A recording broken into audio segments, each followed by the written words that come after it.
Magazine and Daily Beast contributor, MSNBC anchor and correspondent Ali Velshi, Kurt Bardella, former consultant for Breitbart Media, and Elizabeth Wydra, president of the Constitutional Accountability Center. Thank you all. Elizabeth, I want to start with you on that last point made by our own Pete Williams, that there is still a certain amount of uncertainty as regards what happens to a visa holder who's trying to get off a plane today.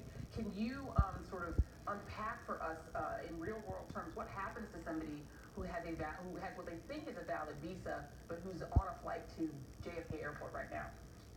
Well, if they have a valid visa, and given the ruling that we saw from the Seattle judge blocking the main parts of the Trump travel refugee ban, they should be fine. But of course, we've seen some resistance in just the past week of some of the airport officials to comply with rulings from the court. So what we're hearing initially is that they are complying.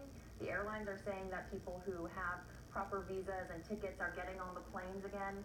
So it seems like everything is going fine in that regard, because it's important to note that this ruling from this judge in Washington is nationwide, and it blocks these key provisions of the travel ban going into effect immediately.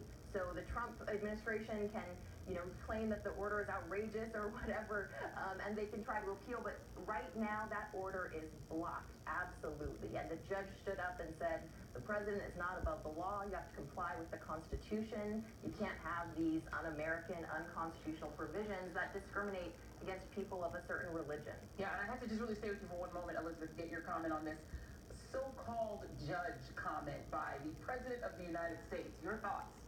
Yeah, that's extraordinary. The judge himself invoked the important role of the courts in our three-branch system of government as being able to stand up for the Constitution in the face of overreaching from the elected branches. And that's going to be really important as we go into a Supreme Court nomination battle, where we're going to want to know that Trump's nominee to the Supreme Court himself will stand up to, frankly, judicial bullying that we've seen from Trump, both here and in the past, Judge Curiel. Yeah, absolutely. So let's talk a little bit about